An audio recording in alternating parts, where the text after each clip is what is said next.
una fotografía que preparé. No fue muy fácil que digamos, pero quiero que usted la vea. Ahí lo puede ver en la pantalla. Antes de irnos al primer punto, vea lo que es la palabra justicia en hebreo. ¿Lo tiene por ahí enfrente? Amén. Esas palabras que usted ve es en hebreo y significa justicia. ¿Por qué es importante ver la palabra justicia en hebreo? Porque cada una de esas letras tiene un significado que nos va en general a hacer entender lo que vamos a estar viendo en esta noche. Me gustaría decirle cuál es la primer palabra. La primer palabra es sade, que viene siendo la que está circulada en rojo. ¿La puede ver? Si usted se fija bien en la imagen, es como si fuera alguien inclinado o se ve como manos levantadas, ¿verdad? No se pronuncia la T, solo es sade, algunos dicen sadi. Esa es la primera letra que encontramos, si usted la puede ver, es la primera. Lea claro que el hebreo se lee de allá para acá. No es como nosotros lo leemos, es al revés. Entonces, si usted se fija de aquel lado hacia acá, la primera letra, vea lo que, escúcheme con atención, qué es lo que significa. La letra sade dice que es capturar, es cuando alguien se rinde, es cuando está pidiendo misericordia. Pero cuando alguien se rinde es porque reconoce que hay alguien con autoridad delante de él. Lo repito, la primera letra es que es cautivo, lo atrapan, lo captan, pero al momento en que captan a esa persona, ¿qué es lo que hace la persona? Se tira, se humilla porque reconoce que hay alguien a quien le tiene que estar rindiéndole cuentas.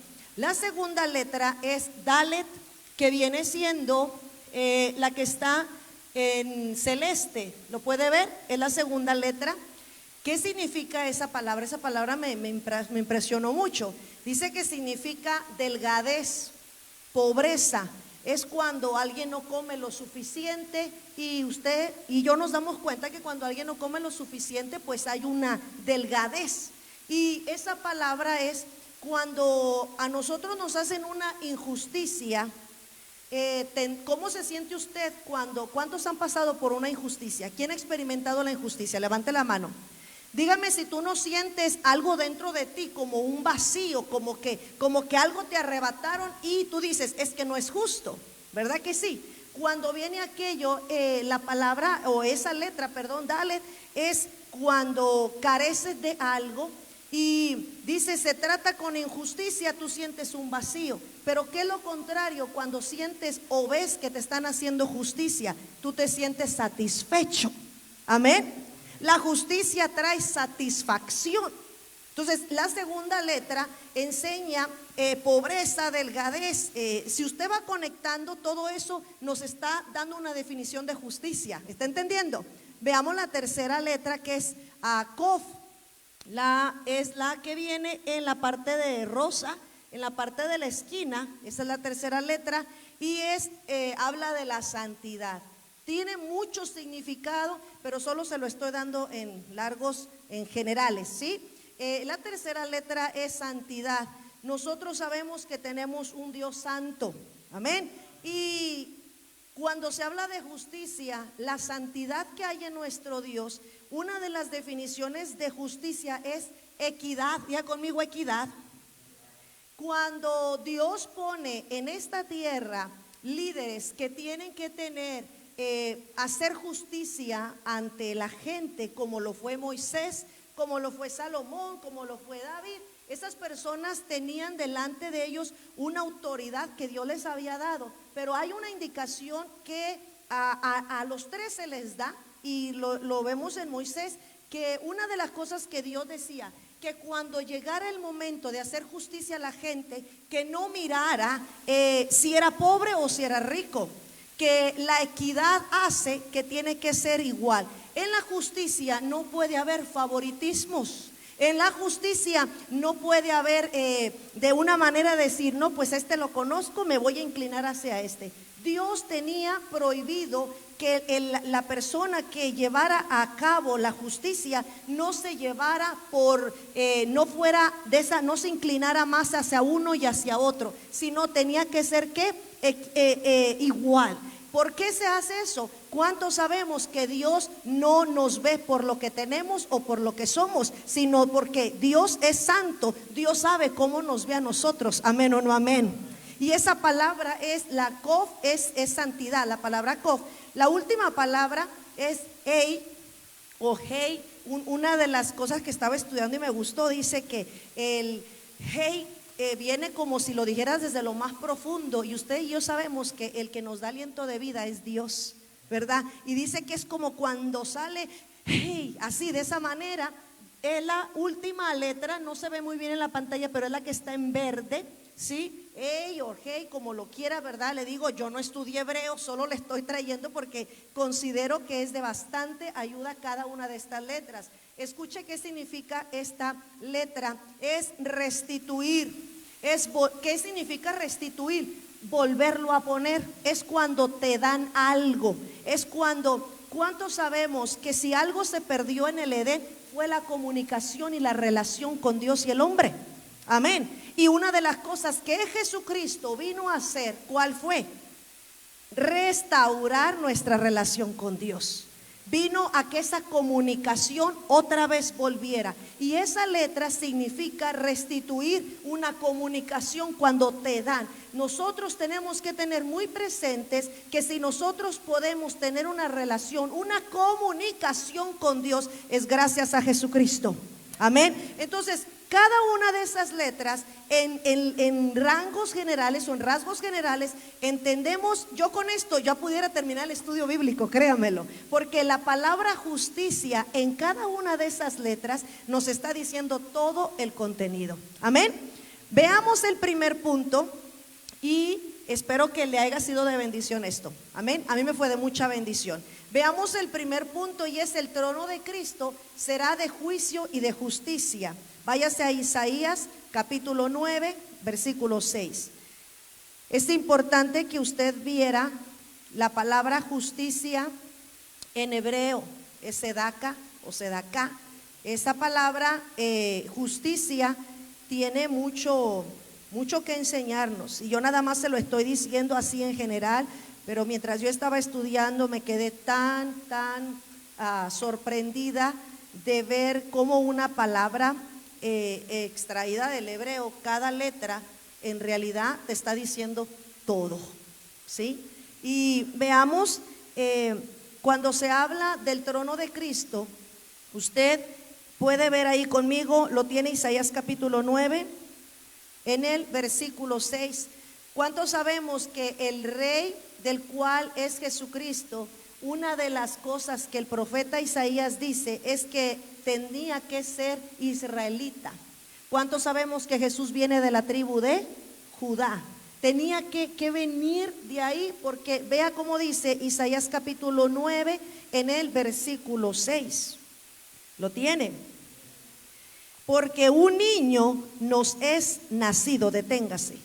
Esta palabra Isaías la dio, pero pasaron muchos años para que esta palabra se cumpliera.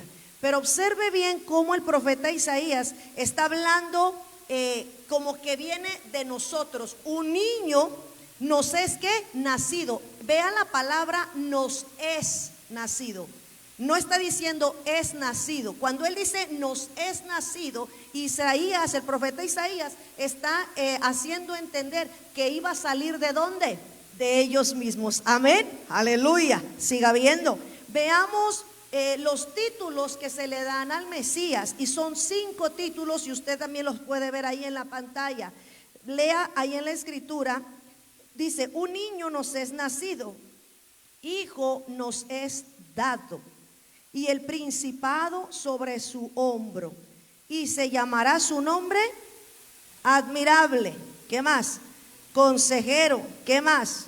Dios fuerte, Padre eterno, príncipe de paz. Vienen 5 títulos que se le atribuyen al Mesías. Si le prestamos un poquito de atención a cada uno de esos títulos, cuando el ángel de Jehová se le presenta a Manoah, una de las cosas es que él se presenta como admirable.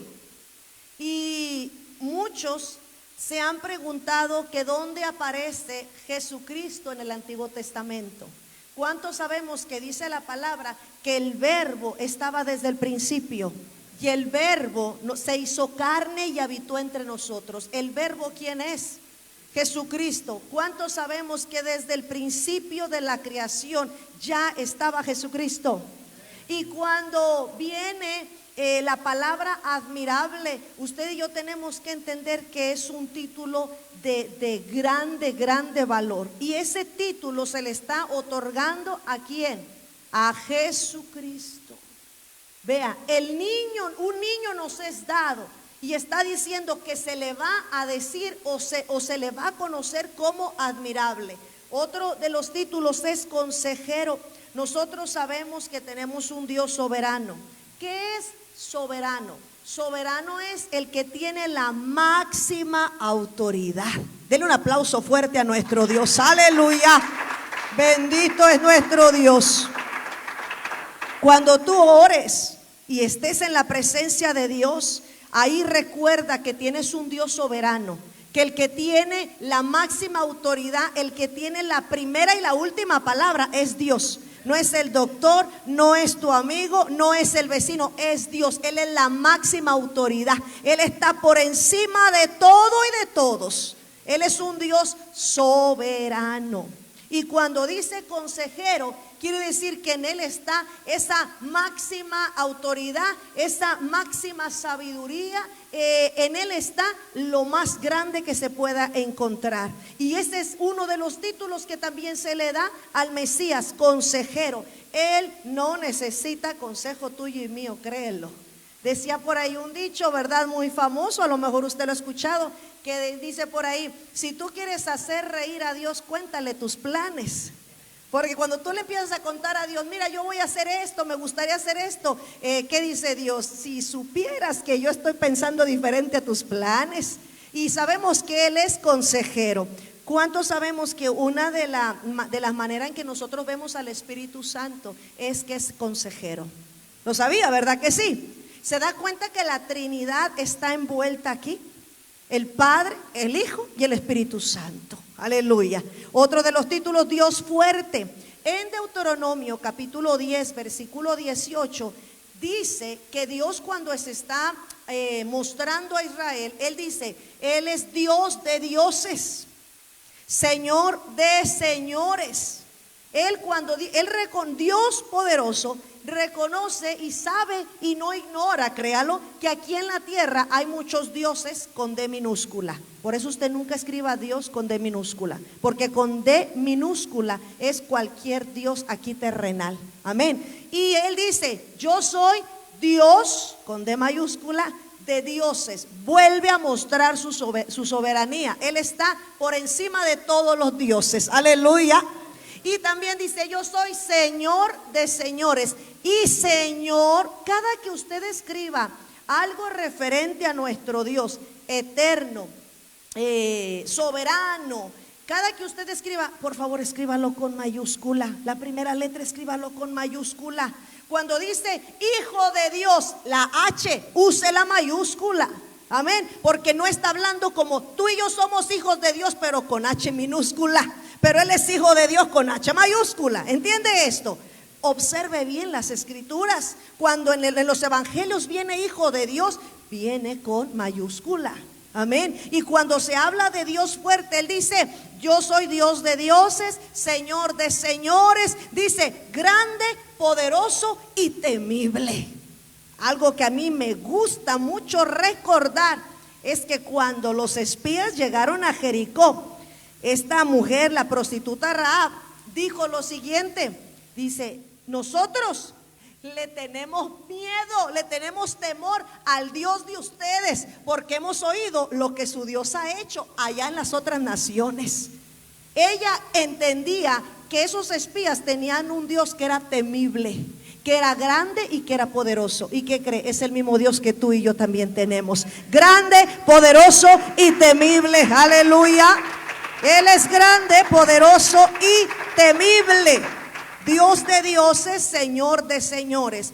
También se nos enseña que uno de los títulos que se le da al Mesías es Padre eterno. Eterno quiere decir alfa y omega, principio y fin. Eterno con E mayúscula. ¿Por qué? Porque no tiene principio y no tiene fin. Si usted se encuentra con gente que a veces dice, es que ¿quién creó a Dios? Es que, hermano, ni le busque la respuesta. Solamente nosotros lee la palabra, recibe la palabra y créela. ¿Cuántos dicen amén? Si dice que Él es el principio y el fin, yo no tengo que andar investigando o andarme quebrándome la cabeza o andarme dando dolores de cabeza de querer saber, pero ¿quién creó a Dios? ¿Pero cómo fue? ¿Qué? Hermano, si dice que Él es eterno, yo lo creo que Él es eterno. Amén. También se nos dice que es príncipe de paz. Mire, si hay algo que nosotros necesitamos es paz. Y el único que te puede dar la paz, ¿qué dijo Jesucristo? Mi paz te dejo, mi paz te doy. Yo no te la doy como el mundo la da. Aleluya. Jesucristo te da la paz. Y dice que Él es príncipe de paz. Esto, hermano, nos enseña que no podemos bajar a Jesucristo de donde a Él le corresponde estar. Porque mucha gente no lo quiere ver como que Jesús es Dios o que Jesús es el Hijo de Dios o el Mesías. Y usted y yo tenemos que saber, solamente observe estos títulos. Déjale por favor, hermano, donde están los títulos, ahí lo dejamos. Sí, ahí donde está, vea, admirable, consejero, Dios fuerte, Padre eterno, príncipe de paz. Amén. Ahora, vemos también ahí en el versículo 7. ¿Sí? Dice en el versículo 7, lo dilatado de su imperio. ¿Qué es dilatado de su imperio? Volví a agarrar la palabra en hebreo y dilatado de su imperio. Nosotros dilatado suena como que algo se está, yo no sé a qué le suena a usted la palabra dilatado, pero la palabra cuando dice dilatado del imperio en hebreo es rab y dice que es abundante en cantidad. Dice que esto, hermano, es suficiente. Diga conmigo, es suficiente. Usted sabe cuando tú dices, ya basta, es bastante, o sea, con esto me basta. Esa es la expresión que quiere decir lo dilatado del imperio. Quiere decir, hermano, que no tendrá límite, que es en abundante, aleluya. Y dice el imperio, nosotros sabemos que llegará el día donde Jesucristo va a venir a gobernar.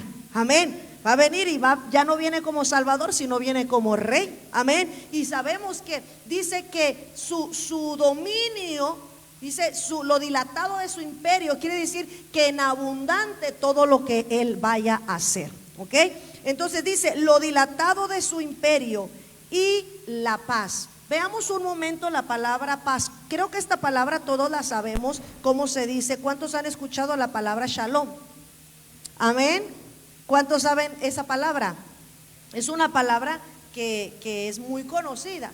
Y nosotros sabemos que shalom, ¿qué significa? Fuerte, paz. Ok.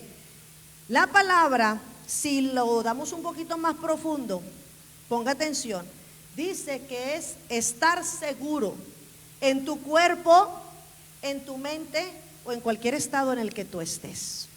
Otra vez, la palabra paz, que es shalom, es que vas a estar seguro. Si usamos una palabra más familiarizados contigo y conmigo, es convicción. Diga conmigo, convicción. ¿Cuántos han tenido convicción en lo que la palabra de Dios te dice? Que tú dices, es que yo estoy segura, es que yo estoy seguro, yo lo creo, esa convicción. La palabra shalom dice que es cuando tú estás seguro, cuando tú tienes la paz que viene de parte de Dios. Esa paz, hermano, por eso cuando juntamos la palabra que Jesús dijo, la paz que yo te doy, el mundo no te la puede dar. ¿Por qué? Porque esa paz es algo que tú dices, ¿cómo puedo estar pasando por esta situación y todavía sentir paz? Usted ha experimentado que si tú piensas humanamente no fuera posible, no se pudiera tener esa clase de paz. Pero la pregunta es que la gente afuera no entiende. ¿Cómo puede tener paz en medio de una turbulencia? ¿Sabes por qué? Porque entra la palabra shalom, entra la palabra paz, de que tú dices, es que yo estoy seguro, yo tengo una convicción de que Dios está conmigo, y esa paz es lo que el Señor, por eso el libro de Romanos dice tan precioso, dice, Dios ha derramado su paz en nuestros corazones. Amén. ¿Cuántos lo han experimentado? Y también extra, dice que la palabra shalom es felicidad, amistad y prosperidad. Claro, si tú tienes paz, dígame cómo no vas a estar feliz. Aleluya. Si tú tienes la paz, si tú tienes esa palabra shalom, dime si no te sientes que estás en amistad con Dios. Dime si tú tienes la paz, tú no te vas a sentir que estás prosperando. Aleluya. ¿Cuántos sabemos que no somos los mismos de hace 3 años atrás? Dígame si usted no ha prosperado en su caminar con Dios. Y vemos esta palabra porque es importante cuando estamos viendo qué significa ser parte del reino de Cristo. Cuando dice ahí, siga viendo por favor el versículo 7 en Isaías. Ahí déjeme la pantalla, mi hermano, gracias. El versículo 7 dice: lo dilatado de su imperio y la paz no tendrán ¿qué? Límite, aleluya, sobre el trono de David y sobre su reino, disponiéndolo y confirmándolo en juicio y en justicia desde ahora y para siempre. Ahorita vamos a ver el resto del versículo, pero es importante que cuando se habla del reino de Cristo, de lo que el Señor va a hacer cuando Él venga, una de las cosas que nosotros tenemos que estar seguros, ¿cuántos a veces se desesperan o les entra una tristeza de ver tanta injusticia allá afuera? Por eso se levantan las huelgas, por eso se levantan las marchas, por eso se levantan los complots, porque a veces uno dice, es que vamos a hacer algo. Claro, te desesperas, pero yo le quiero dar un consejo de acuerdo a la palabra de Dios. No nos desesperemos, confiemos en que llegará el día donde Jesucristo, el Rey venidero, Él va a hacer la justicia. Aleluya, Él va a hacer justicia. Amén, amén, amén. Una de las decepciones que tuvo la gente cuando Jesús anduvo en esta tierra era que no le creyeron que Él era el Mesías, porque la gente buscaba, ¿qué quería? Un gobierno firme. Esperaban que el Mesías trajera para ellos una estabilidad, porque recordemos que el pueblo de Israel siempre vivió de una manera con un gobierno que no los trataba bien. Recordemos cómo estaban en Egipto, cómo estaban en Babilonia, bajo los romanos. Vemos que entonces cuando ellos conocen la profecía y ellos saben, oiga bien esto, y sabían en el tiempo de Jesús que cuando llegara el Mesías era porque una de las promesas es que les va a traer ¿qué? Paz. Y cuando vieron a Jesús, y Jesús no toma en cuenta, no puedo decir no toma en cuenta, sino que no es todavía el tiempo de Él empezar en esa área del gobierno, o de tratar en el imperio o en el reino, como usted lo quiere entender. Jesús vino primero a tratar con el corazón. Amén. Y después, por eso nosotros sabemos que ahorita hay mucha injusticia afuera, pero si hay algo que nos mantiene a nosotros para no desesperarnos, es lo que Él hace dentro de nosotros. Amén. Y después llegará el momento donde Jesucristo va a venir y Él va a hacer justicia. Entonces, una pregunta que le hacían a Jesús cuando ya en el libro de Hechos capítulo 1, cuando Él ya va a ascender, una de las cosas es que dice Él, ¿cuándo dice vas a venir a restaurar? ¿Lo recuerda? Váyase tantito a Hechos capítulo 1, por favor. Sí, váyase tantito a Hechos capítulo 1. Esa es una pregunta muy importante que le hacen a Jesús. Capítulo 1, el libro de los Hechos. Aleluya. ¿Lo tiene? Vea el versículo 6, por favor. Hechos 1, versículo 6. ¿Lo tiene? Entonces los que se habían reunido le preguntaron, diciendo: Señor, ¿restaurarás el reino a Israel en este tiempo? Deténgase. Ponga atención a la pregunta. Ellos buscaban una restauración del reino. ¿Sí? Y veamos la respuesta de Jesús. Y les dijo: no os toca a vosotros saber los tiempos o las sazones que el Padre puso en su sola potestad. Vea el 8. Pero recibiréis poder. Deténgase. Se fija cómo Jesús les dice: ahorita a ustedes no se estén enfocando en eso. ¿Cuándo va a ser restaurado el reino, el imperio? ¿Cuándo vas a venir a traer justicia? Dice, a ustedes no les toca saber el tiempo. Dice, pero recibiréis poder, recibiréis poder. Se fija que la palabra pero es como que le está diciendo: volteen para acá, ¿sí? Y por eso ahorita el tiempo que nosotros tenemos es que nosotros oramos por justicia y tenemos que practicar la justicia, pero tenemos que entender que va a llegar el momento donde Él va a venir, hermano. Ahorita nos guste o no nos guste, más bien, porque no nos gusta ver cómo Satanás tiene control. Dice que él es el príncipe de este mundo, ¿correcto? Él es el que anda como león rugiente. Él es el enemigo de nuestras almas. Y aunque nosotros, hermano, no queramos, sabemos que él tiene influencia en este mundo, ¿correcto? Y unos dicen: pero ¿por qué Dios lo permite? Espérese tantito. Llegará el día donde ese Satanás va a estar encadenado, va a ser arrojado al pozo del abismo, amén. Y entonces ya no va a poder tener nada con el mundo. ¿Y quién es el que va a tener el total control? Nuestro Dios. Ahí es donde entra la justicia. Si usted, hermano, recuerda cuando hemos hablado del milenio, en el milenio va a haber muchos beneficios, amén. Y uno de los beneficios es que Satanás va a estar atado, encadenado. Y es ahí porque ahorita nosotros, hermano, no es para que usted se quede sentado de brazos cruzados y no haga nada. No va a decir: no, pues me voy a esperar hasta que Cristo venga y haga justicia. No, oremos y todo, pero tenemos que recordar que estamos en un mundo caído. Por eso nosotros esperamos un cielo nuevo y una tierra nueva, amén. Entonces, regrésese por favor, ahí donde estábamos, en Isaías. Y la paz que en el libro de Isaías están profetizando, esa palabra shalom, tenemos que nosotros tener esa seguridad.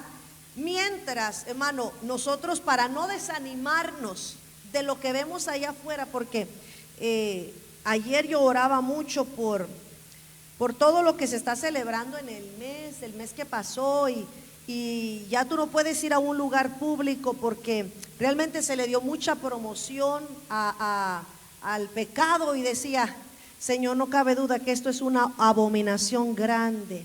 Y ya uno no sabe, ya nuestros hijos no están tan chiquititos, pero el consejo es: recuerden que sus ojos son una lámpara para su alma. Y uno, hermano, entre menos veas es mucho mejor. Pero caminas y ahí tú miras el pecado al lado tuyo, ¿verdad? Usted me está entendiendo. Y cuando tú te das cuenta de esto, yo no sé usted, pero usted no le da un dolor dentro de su alma ver cómo está de corrompido el mundo. Pero ¿sabías tú que llegará el día donde esto se va a acabar? Dale un aplauso al Señor por ello. Aleluya. Aleluya. ¿Cuántos sabemos que con Cristo somos más que vencedores? Amén. Dice la palabra: procuremos la paz con todos.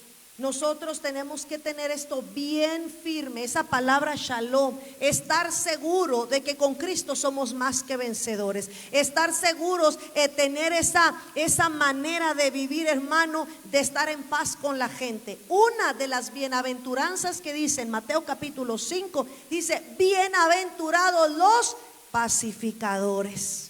Porque los pacificadores son los que les gusta, ¿qué? La paz. ¿Conoce gente que le gusta el pleito? ¿Usted conoce? Yo sí conozco gente, hermano, que no le gusta ver en paz a la gente, que lo que le gusta es ver los que se anden desgreñando uno al otro. Pero la palabra nos aconseja que nosotros tenemos que procurar la paz con todos, amén. También dice que nos debemos de conducir piadosamente. También nosotros tenemos que entender que, vaya ahora en el libro de Jeremías. El rey iba a ser conocido como la justicia de su pueblo. El punto número 2, una de las cosas que también el rey, queda claro lo que el profeta Isaías dijo referente al Mesías, con esos títulos tan maravillosos que se le dan al Mesías. veamos que lo que ahora Jeremías nos dice referente a este rey venidero, a esa justicia. Vea lo que dice en Jeremías capítulo 23. ¿Lo tiene? Capítulo 23. Aleluya. Y una de las palabras que me gustaría que usted viera antes de seguir en el libro, porque no lo quiero dejar pasar. Vayamos a la foto, hermano, donde viene justicia y juicio, por favor. En el libro de Isaías y en varios pasajes de la Biblia se nos dice, yo sé que ya se fue a Jeremías, pero quiero leerle lo que leímos, porque le dije que íbamos a ver la mitad del otro versículo en Isaías.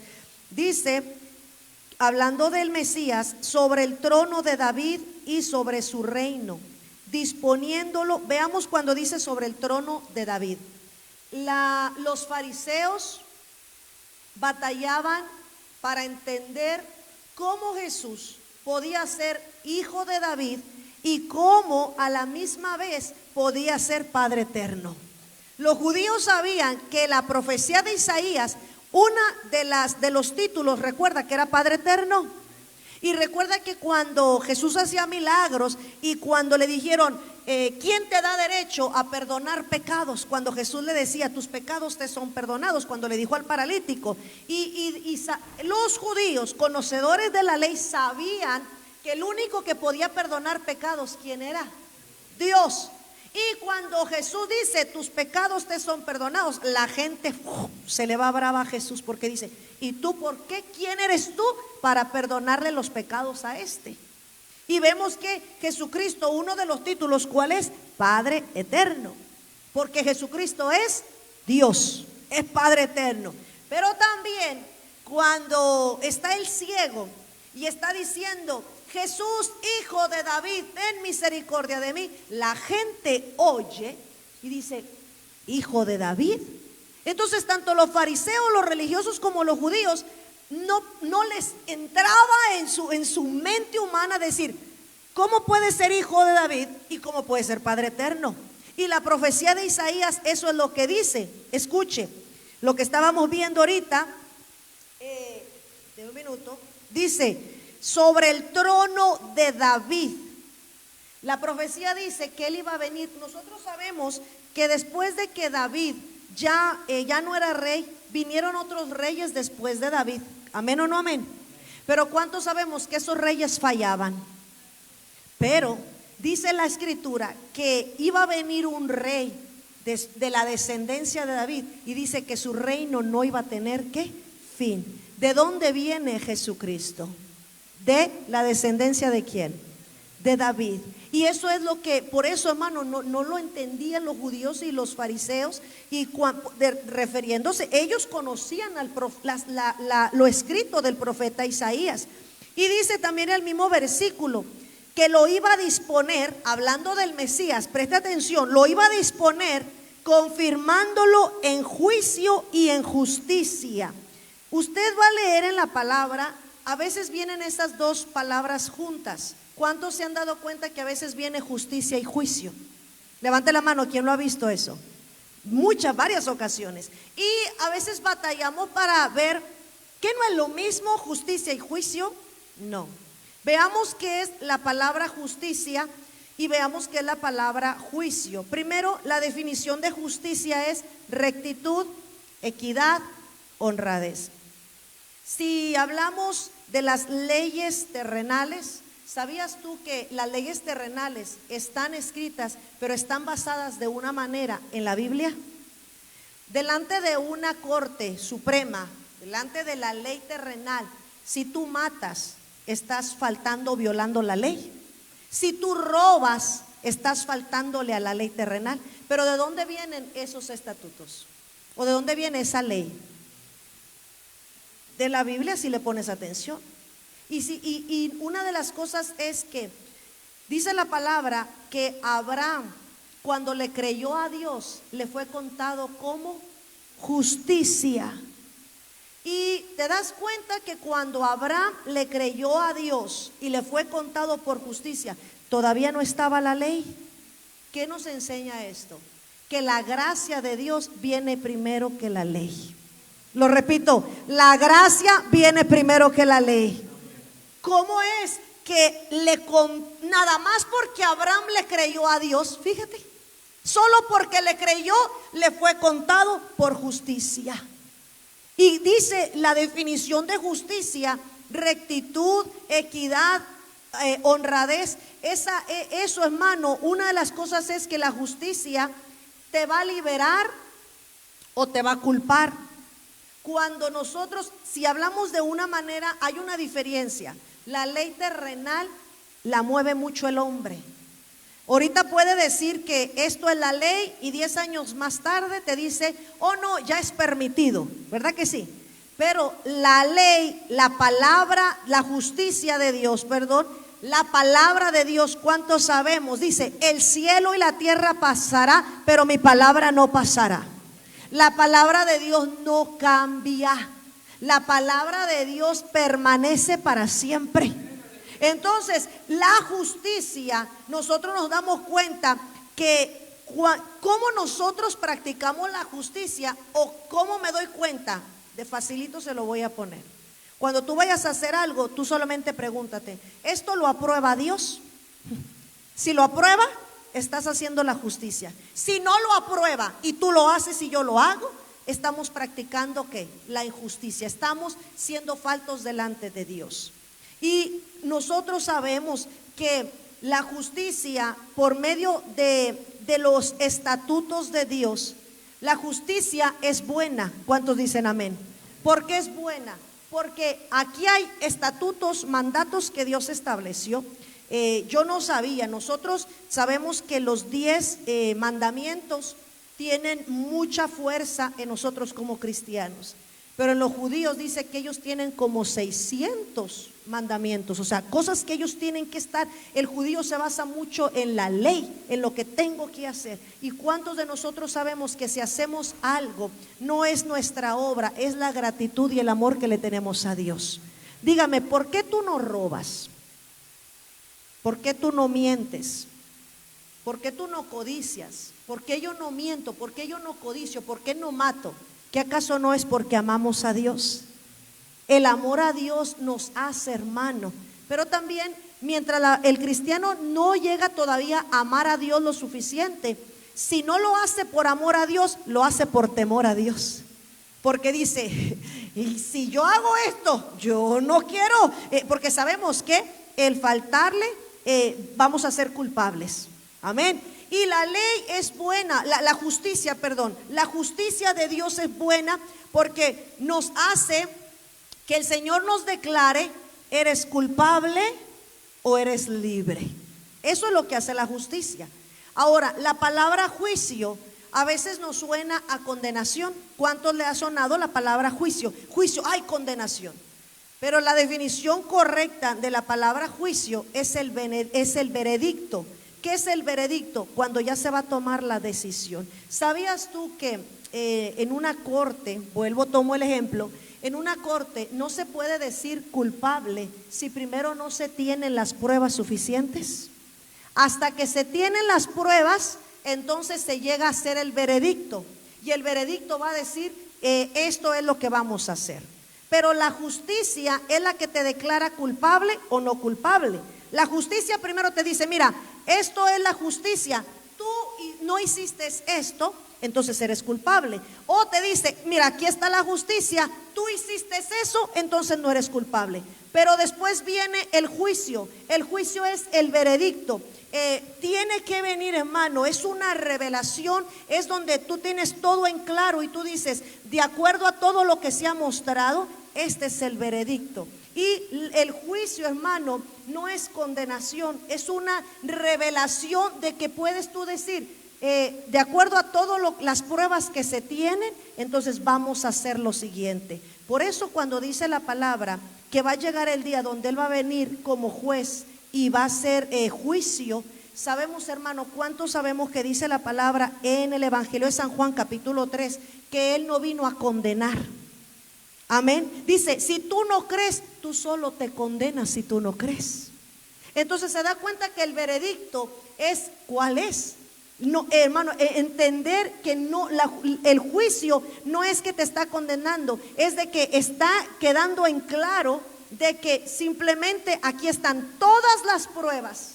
Aquí está todas las veces que me rechazaste. Aquí está todas las veces que te di oportunidad y tú no quisiste. Aquí está. Entonces, cuando se tiene todo eso delante del juez, ¿qué dice el juez? El veredicto es el siguiente. Ese es el juicio.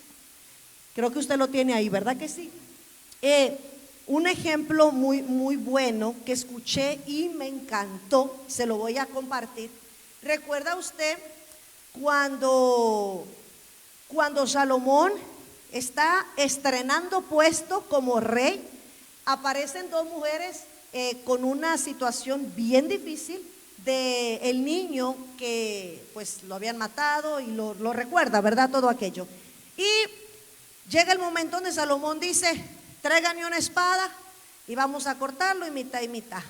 Y de pronto la que era la verdadera mamá dice: no, déjenselo a ella. Y ahí fue donde sale realmente quién era la verdadera mamá. A la que no era la mamá, ella no le importaba que cortaran al hijo. Dice: sí, córtenlo, pues mitad y mitad para ti, para mí. Pero la verdadera mamá que dijo: déjenselo a ella, pero no lo maten. Pero eso, hermano, dígame si no fue una revelación de parte de Dios. ¿Cómo usted cree que a Salomón se le iba a ocurrir hacer eso? Llegan momentos, eso, hermano, cuando a Salomón viene esa, llamémoslo, esa grande idea de que vamos a hacerlo. Realmente lo que vino fue una revelación cómo resolver la situación. Hermano, es cuando está en juicio, cuando tú dices: entiendo esto, porque se te están poniendo todas las pruebas, viene revelación a tu vida, entonces caes en juicio y tú dices: entonces este es el resultado. ¿Ya me entendió ahora sí? El juicio es, por eso cuando dice: ay, que andes en juicio, este muchacho no agarra juicio, ¿qué es lo que quiere? ¿Va entendiendo ahora sí la palabra?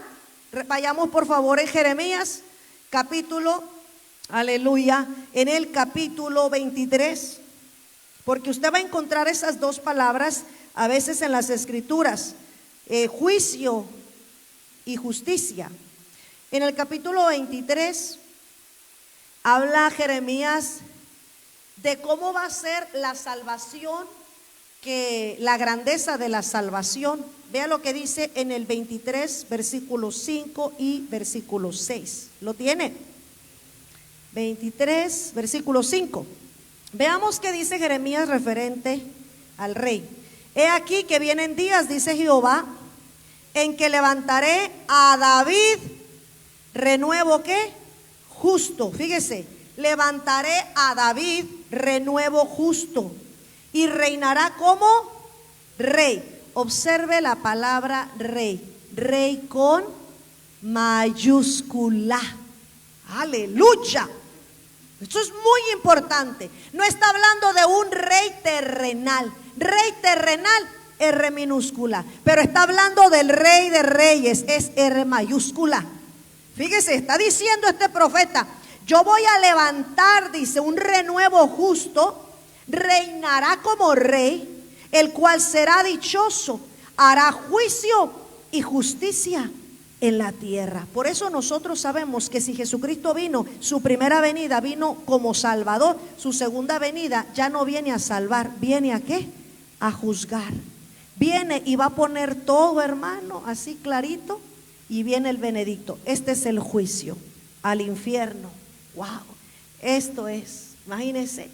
¿Por qué? Porque la justicia nos ha dejado bien en claro. Dice ahí en una de las parábolas: el siervo que conociendo lo que su señor quería que hiciera y no lo hizo, va a ser azotado más. ¿Quiénes son esos? Tú y yo.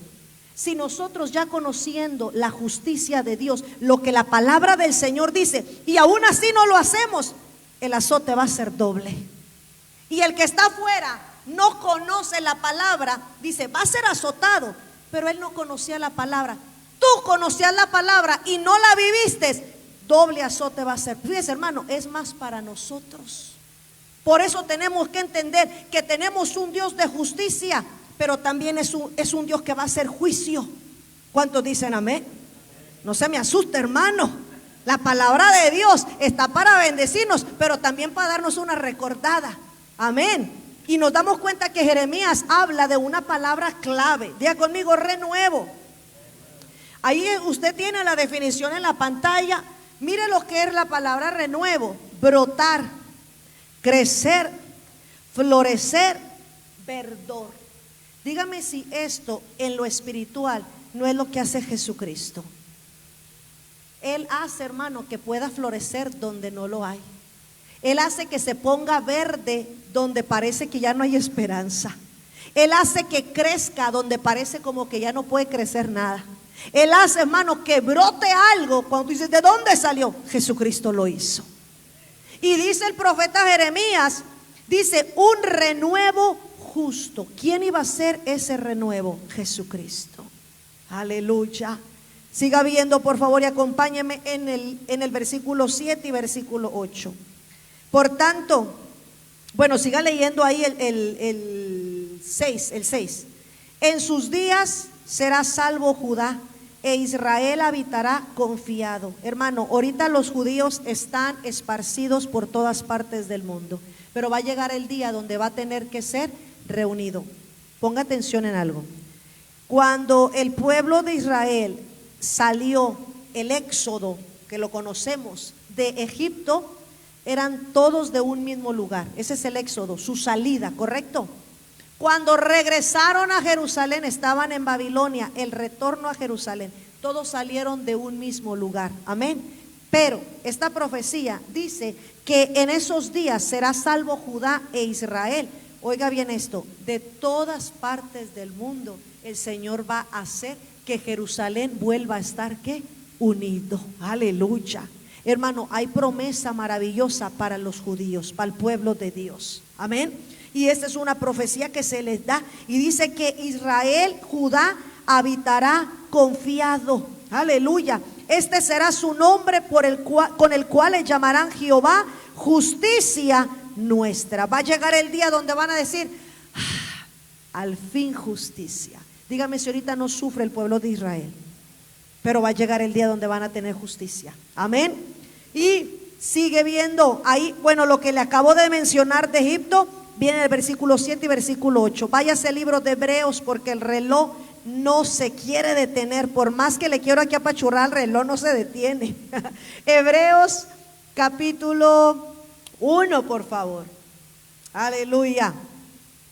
El reino de Cristo será eterno, pero mire, será saturado de equidad y de pureza. Aleluya. En el libro de Hebreos, si usted no ha leído el libro de Hebreos completo, y si usted está interesado en leer Hebreos completo, usted va a descubrir algo.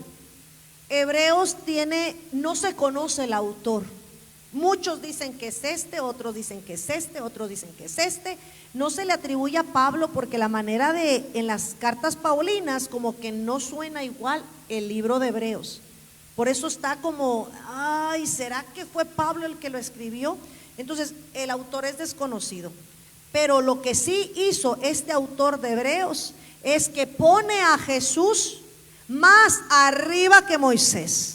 Pone a Jesús más arriba que los ángeles. Pone a Jesús más arriba que cualquier sacerdote terrenal. Pone a Jesús como el que es realmente el que vino a cumplir la voluntad de Dios Padre. Dele un aplauso al Señor por ello. Aleluya. Y mire que empieza de una manera tan clara. El capítulo 1, si usted se pone ahí en el encabezado del capítulo 1, dice, Dios ha hablado por su Hijo. Y todo el libro de Hebreos